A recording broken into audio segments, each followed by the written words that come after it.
It's December 2019 and China has deployed a sophisticated cyber weapon dubbed the Great Cannon of China. What's interesting about the Great Cannon is that it uses the devices of foreign nationals as ammunition, and it does this without compromising them. Let that sink in for a minute. Your laptop or phone or tablet could be taking part in cyber warfare behind your back.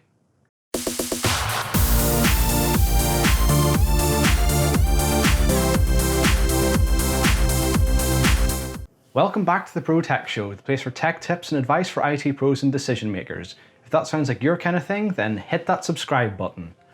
This is the third time China is believed to have deployed the Great Cannon. This time it appears to be targeting websites used to organise pro-democracy protests in Hong Kong. So what the heck is the Great Cannon of China? Well, China haven't exactly come out and confirmed this, but they've not really denied it either. And according to the people who've looked into it, it doesn't really look like China are trying to hide this. In essence, the Great Cannon is a tool that can generate large-scale DDoS attacks by hijacking the devices and the bandwidth of unassuming internet users. Let's do a quick explanation on what DDoS means. A DOS or DOS attack is a denial of service. This is when you throw so many requests at the server that its entire capacity is used up just trying to reply to you. This leaves it unavailable to respond to anyone else and effectively takes it offline. You know the way on Black Friday some websites crash because they can't handle the load? Well, it's the same sort of thing, but a DOS attack is deliberate. A one-on-one denial of service attack is conceptually simple to defend against. If you've got one person throwing a clearly malicious amount of data at you, you can use a firewall to block that one person. Or you could go the brute force route, make sure your server and your bandwidth has more capacity than they do. A DDoS attack steps things up a gear. DDoS is distributed denial of service. That means instead of just one attacker, this time you've got loads of attackers. And quite often the attackers don't realise they're attacking anyone. DDoS attacks are quite often launched from networks of compromised computers that have been infected with malware. Defending against DDoS is a lot more complicated. If you try to block it with a firewall, it's kind of like playing whack-a-mole. You've got different attackers popping up everywhere all the time. And the combined force of thousands and thousands of computers throwing data at you makes it a lot more difficult to simply brute force your way out. Back to China though. You may well have heard of the Great Firewall of China before, the Chinese government's massive internet censorship program. If you're not familiar with it, then the basic gist is that every time a Chinese user connects to a website hosted outside of China, it goes through the Great Firewall of China. If the Chinese government decides that they don't like that website, it gets blocked. A lot of common websites aren't available in China for this reason. Things like Facebook or Google, for example, they get blocked. Think of it as a massive security checkpoint drawn around China's electronic border. If you try to access something the government doesn't like, you get stopped. The Great Cannon of China is separate and has a completely different and offensive function, but it does share the same massive infrastructure on China's electronic border with the rest of the world. Normally, you as a foreign national connecting into a web server in China, that's fine. The firewall isn't really there to block you, it's to keep people in, not out.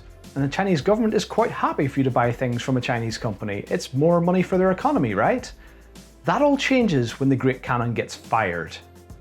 The Great Cannon recruits foreign devices by performing a man-in-the-middle attack against return traffic coming from Chinese servers. This could be any Chinese website, or any website that contains ads hosted from China. You request a web page, the server replies, and in between the cannon injects its own code. This code probably isn't dangerous for you, it's just JavaScript. Virtually every website uses JavaScript, it's what makes them interactive. Your computer tends to treat JavaScript with a healthy degree of skepticism because any website can send it to you. That means that it will allow it to load data from a website, for example, but not arbitrarily read information off your computer. Now, it would be remiss of me if I didn't point out that bugs have been discovered in the past that allowed JavaScript to do things it wasn't really supposed to do to escape from that security sandbox. In theory at least, the Great Cannon could be used to exploit that behaviour if such a bug was found again. Back to how the Great Cannon has been observed to function though. Its code simply tells your computer to load a bit of data from a website. In this case, the website is the cannon's target. So as you're browsing your intended Chinese website, or your intended website that happens to load ads served in China, you're also behind the scenes browsing the target website. This JavaScript can only run while you've got the website open. As soon as you leave the site, your computer is no longer involved in the attack.